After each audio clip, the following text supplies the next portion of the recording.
And ఇంకొకటి ఉంది ఏంది అని అంటే యశస్విని రెడ్డి గారికి యాక్చువల్గా నిజంగా చెప్పాలంటే మీరే ఒక మామూలు ఎమ్మెల్యే, మీకు షాడో ఎమ్మెల్యేగా ఝాన్సీ రెడ్డి గారు ఉంటారు. అంటే అసలు ఎమ్మెల్యే ఎవరు అనేది క్వశ్చన్ ఇక్కడ. గెలిచింది మీరు, ఓకే, ఇది కొంతసేపు కళ్ళు మూసుకొని పక్క పెడదాం. ఇద్దరు పేర్లు వినిపిస్తున్నాయి. పాలకుర్తి ఎమ్మెల్యే ఎవరు, యశస్విని రెడ్డియా ఝాన్సీ రెడ్డియా అంటే ఏం చెప్తారు? ఆబ్వియస్గా యశస్విని రెడ్డి అనే చెప్తా అండి నేను, విత్ నో డౌట్. మరి అట్లనే ఝాన్సీ రెడ్డి గారు అంటారా? అందరికీ అది కూడా తెలిసిన విషయమే. ఝాన్సీ రెడ్డి గారికి రావాల్సిన టికెట్ యశస్విని రెడ్డికి వచ్చిందని. ఝాన్సీ రెడ్డిని చూసి ఓట్లు కూడా జనాలు వేసిండ్రు, యశస్విని రెడ్డిని కూడా చూసేసిండ్రు. ఝాన్సీ రెడ్డి యశస్విని రెడ్డి ముందు ఝాన్సీ రెడ్డి ఉంది, యశస్విని రెడ్డి. మీరే అన్నారు మా అత్తగారు వాళ్ళు చేసిన ఏదైతే సేవ ఉందో దాన్ని చూసి ఓట్లేసి. అవును, రైట్. ఇది ఫస్ట్ నుంచి మీరు 3 సార్లు అన్నారు, ఇప్పుడే చెప్పండి. సో అలాంటప్పుడు మిమ్మల్ని చూసి జనాలు ఓట్లు వేసిర్రు అనే క్వశ్చన్ లేదు ఇక్కడ. నేను చెప్తున్నా కదా, అదే నన్ను చూసి కూడా వేసిండ్రు.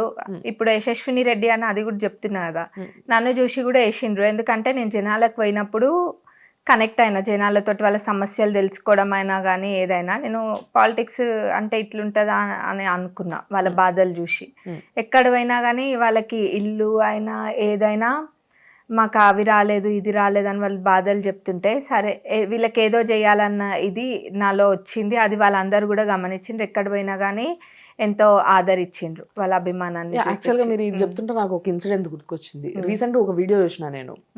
ఎవరో ఒక ఆవిడ వచ్చి మిమ్మల్ని అడుగుతున్నారు, నాకు ఇల్లు కావాలమ్మా, ఇల్లు లేదమ్మా అని చెప్పి బాధపడుతుంటే అడుగుతుంది. అయితే దాని కింద కొన్ని కమెంట్స్ మీరు చదివినరో లేదో నేను చదివినా, ఎందుకంటే మేము కొన్ని అలాంటి ఫాలో అవ్వాల్సి ఉంటుంది. అండ్ కొంతమంది దగ్గర నుంచి ఫీడ్బ్యాక్ తీసుకున్నా.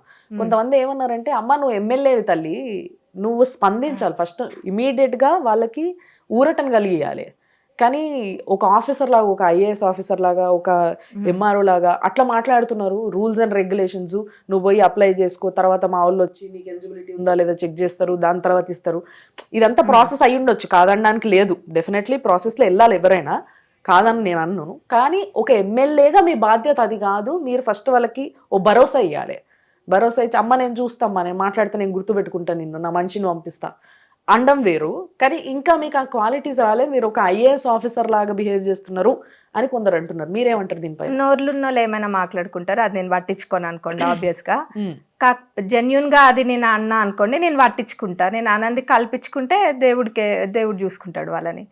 నేను ఎక్కడైనా ఎవరైనా వస్తే క్లియర్ కట్ గా మేమున్నాము, మేము చూసుకుంటామని నేను ఎక్కడ చెప్పకుండా లేను ఎవరికైనా కానీ. కాకపోతే కొంతమంది ప్రజాపాలనకు పోయినప్పుడు, ప్రజాపాలన పెట్టిందే అప్లై చేసుకోవడానికి కదండి, అది అప్లై చేసుకోవడానికి పెట్టిండ్రు, వాళ్ళు అప్లై చేసుకుంటారు.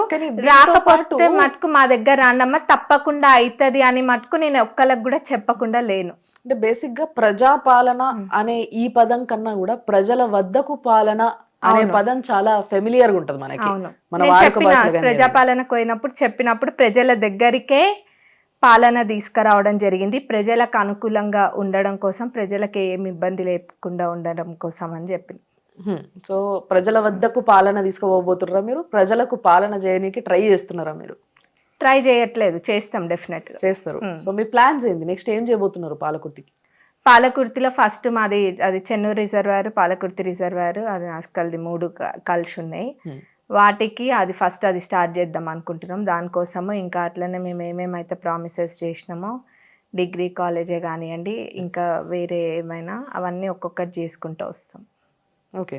అండ్ మీరు టార్గెటెడ్గా, అంటే మీరు అన్నారు కదా నన్ను చూసి కూడా ఓట్లు వేసిండ్రు అని, అంటే జనాలు మిమ్మల్ని చూసి ఓట్లు వేయాలి అని అంటే మీకు నిజంగా ఆ కాన్స్టిట్యున్సీ గురించి, అక్కడ ప్రజల కష్టాల గురించి, వాళ్ళ రిక్వైర్మెంట్స్ గురించి మీకు బాగా తెలిసి ఉండాలి.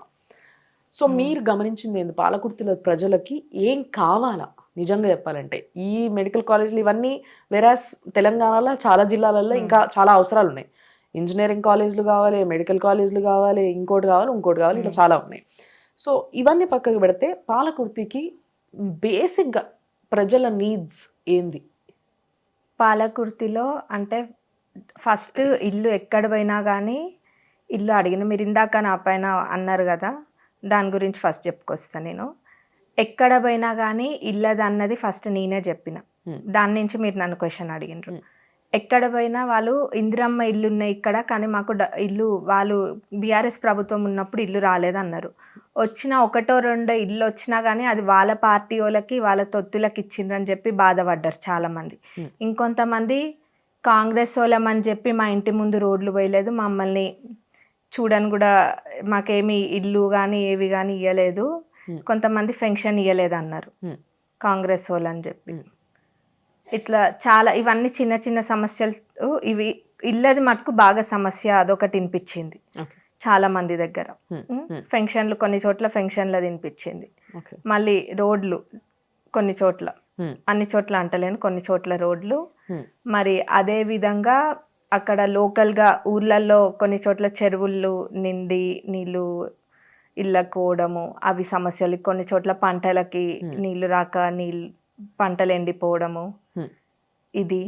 ఇవి కాకుండా నిరుద్యోగం అనేది అది స్టేట్ వైడ్ ఉందనుకోండి సమస్య. మా కాన్స్టిట్యున్సీలో కూడా చాలామంది, నేను పదే పదే చెప్పుకుంటూ వస్తున్నా, 2-3 సందర్భాలలో ఇంకా ఎక్కువనే చాలామంది పెద్దవాళ్ళు, పెద్ద వయసు వాళ్ళు వచ్చి, పెద్దమ్మ వయసు ఉన్న వాళ్ళు అట్లాంటి వాళ్ళు వచ్చి మా పిల్లలకి ఉద్యోగాలు కావాలి అని బాధపడ్డారు చాలామంది. సో వాళ్ళందరికీ ఉద్యోగాలు వేపియబోతున్నారు మీరు?